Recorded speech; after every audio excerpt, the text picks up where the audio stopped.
Assalamualaikum warahmatullahi wabarakatuh. Bismillahirrahmanirrahim. Kami dari Universitas Ahmad Dahlan, Fakultas Agama Islam, Program Studi Perbankan Syariah, akan membahas tentang manajemen pembiayaan bank syariah.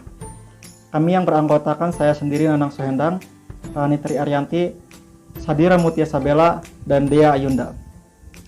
Pada kesempatan kali ini kami akan membahas terkait pengertian manajemen pembiayaan bank syariah, perbedaan istilah kredit dan pembiayaan, aspek wajib pelaksanaan pembiayaan bank syariah, tujuan pembiayaan bank syariah, kebijakan umum pembiayaan, jenis-jenis pembiayaan bank syariah, dan fungsi pembiayaan bank syariah.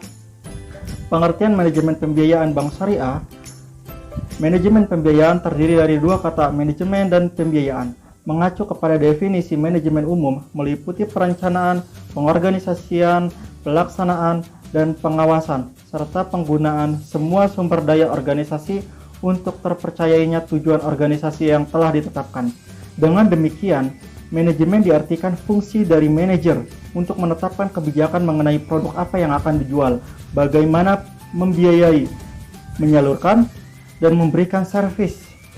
Istilah pembiayaan pada dasarnya lahir dari kata I believe, I trust, yaitu saya percaya atau saya menaruh kepercayaan. Secara etimologi, pembiayaan diartikan sebagai suatu kegiatan pemberian fasilitas keuangan atau finansial yang diberikan satu pihak kepada pihak lain untuk mendukung kelancaran usaha maupun untuk investasi yang telah direncanakan. Baik, yang selanjutnya yaitu pembiayaan menurut Undang-Undang. Undang-Undang Nomor 21 Tahun 2008 tentang Perbankan Syariah, di mana pembiayaan adalah menyediakan dana atau tagihan yang dibersamakan dengan itu berupa transaksi bagi hasil dengan bentuk mudharabah dan musyarakah, transaksi sewa menyewa dalam bentuk ijarah atau sewa beli dalam bentuk ijarah mutahiyah bitamlik, transaksi jual beli dalam bentuk piutang, murabahah, salam, dan istisna, transaksi pinjam meminjam dalam bentuk piutang qard, dan transaksi sewa menyewa jasa dalam bentuk ijarah untuk transaksi multi jasa. Undang-Undang Nomor 10 tahun 1998 tentang Perbankan Syariah, di mana pembiayaan berdasarkan prinsip syariah adalah menyediakan uang atau tagihan yang dibersamakan dengan itu berdasarkan persetujuan atau kesepakatan antar bank dengan pihak lain yang mewajibkan pihak yang dibiayai untuk mengembalikan uang atau tagihan tersebut setelah jangka waktu tertentu dengan imbalan atau bagi hasil. Dan istilah kredit dengan pembiayaan. Kredit sering digunakan di bank konvensional, sedangkan pembiayaan sering digunakan di bank syariah. Istilah kredit atau pinjam-meminjam dalam perbankan syariah dianggap kurang tepat. Argumentasi diantaranya yang pertama, pinjam-meminjam merupakan salah satu metode hubungan finansial dalam Islam karena masih banyak metode yang diajarkan oleh syariah selain peminjaman, seperti jual beli atau murabahah, bagi hasil mudharabah dan musyarakah, sewa menyewa ijarah, dan lain sebagainya. Kedua, dalam Islam, pinjam-meminjam adalah bentuk akad sosial, bukan akad komersial. Pendapat lain, bank syariah memiliki skema yang berbeda dalam bentuk konvensional, dalam menyalurkan dananya kepada nasabah dalam bentuk pembiayaan. Selanjutnya yaitu aspek wajib pelaksanaan pembiayaan bank syariah, di mana aspek syariah sendiri, setiap realisasi pembiayaan tetap berpedoman pada syariah Islam. Sedangkan aspek ekonomi, setiap realisasi pembiayaan juga berpertimbangkan prinsip kehati-hatian. Tujuan dari pembiayaan bank syariah, yang pertama, peningkatan ekonomi umat. Yang kedua, tersedianya dana bagi peningkatan usaha. Yang ketiga, peningkatan produktivitas. Yang keempat, membuka lapangan kerja baru. Yang terakhir, terjadinya distribusi pendanaan. Berikutnya adalah kebijakan umum pembiayaan. Kebijakan umum pembiayaan merupakan penentuan sektor-sektor pembiayaan bank syariah yang ditetapkan bersama oleh Dewan Komisaris, Direksi, termasuk Komite Kebijakan Pembiayaan, serta Dewan Pengawas Syariah. Sektor-sektor pembiayaan yang dimaksud meliputi golongan nasabah yang terdiri dari korporasi dan juga retail, valuta yang meliputi pembiayaan yang berkaitan dengan aktivitas domestik maupun asing, penggunaan yang meliputi modal investasi dan juga konsumtif, skala prioritas yang meliputi pembiayaan program pemerintah dan komersial, sektoral yang meliputi pertanian, pertambangan, dan lain-lain, dan juga jenis pembiayaan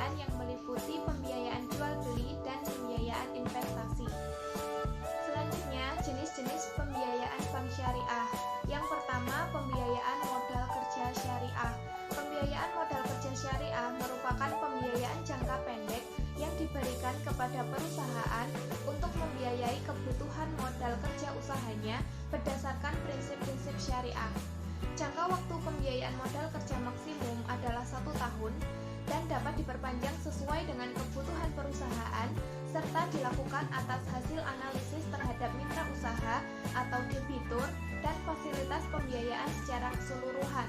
Yang kedua, pembiayaan investasi syariah. Pembiayaan investasi adalah pembiayaan jangka menengah atau jangka panjang untuk pembelian barang-barang modal dengan tujuan untuk memperoleh imbalan atau manfaat atau keuntungan di kemudian hari yang berupa keuntungan dalam bentuk finansial atau uang. Yang ketiga, pembiayaan konsumtif syariah.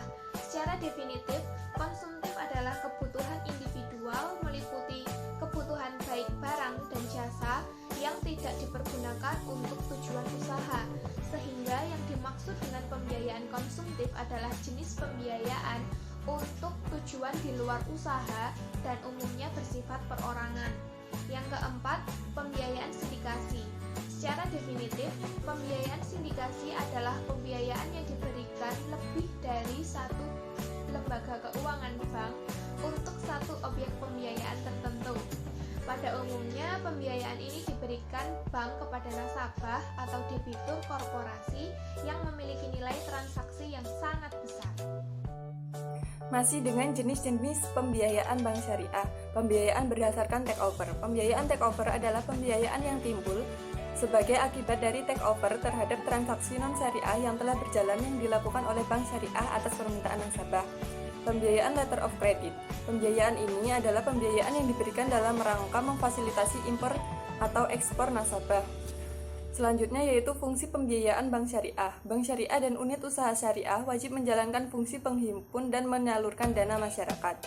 Bank syariah dan unit usaha syariah dapat menjalankan fungsi sosial dalam bentuk lembaga baitul mal, yaitu menerima dana yang berasal dari zakat, infak, sedekah, hibah, atau dana sosial lainnya, dan menyalurkan kepada organisasi pengelola zakat.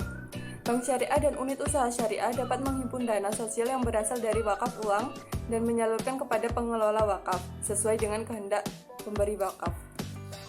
Kesimpulannya, manajemen pembiayaan bank berdasarkan prinsip syariah merupakan penyediaan uang atau tagihan yang dipersamakan dengan berdasarkan persetujuan atau kesepakatan antara bank dan pihak lain, yang diwajibkan pihak yang dibiayai untuk mengembalikan uang atau tagihan tersebut setelah jangka waktu yang ditentukan dengan bagi hasil. Dalam melakukan pembiayaan bank syariah, perlu melakukan analisis pembiayaan agar bank syariah memperoleh keyakinan bahwa pembiayaan yang diberikan dapat dikembalikan oleh nasabahnya. Namun, realisasi pembiayaan bukanlah tahap akhir dari proses pembiayaan. Setelah realisasi pembiayaan, maka bank syariah perlu melakukan pemantauan dan pengawasan agar dapat memajukan efisiensi dalam pengelolaan tata laksana usaha di bidang peminjaman. Setiap realisasi pembiayaan kepada nasabah, bank syariah harus tetap berpedoman pada syariat Islam dan tetap mempertimbangkan perolehan keuntungan dan sasaran yang ditentukan sehingga tujuan adanya pembiayaan dapat tercapai. Baik, cukup sekian yang dapat kami sampaikan. Mohon maaf apabila ada kesalahan. Terima kasih. Billahi fisabilil haq, fastabiqul khairat. Assalamualaikum warahmatullahi wabarakatuh.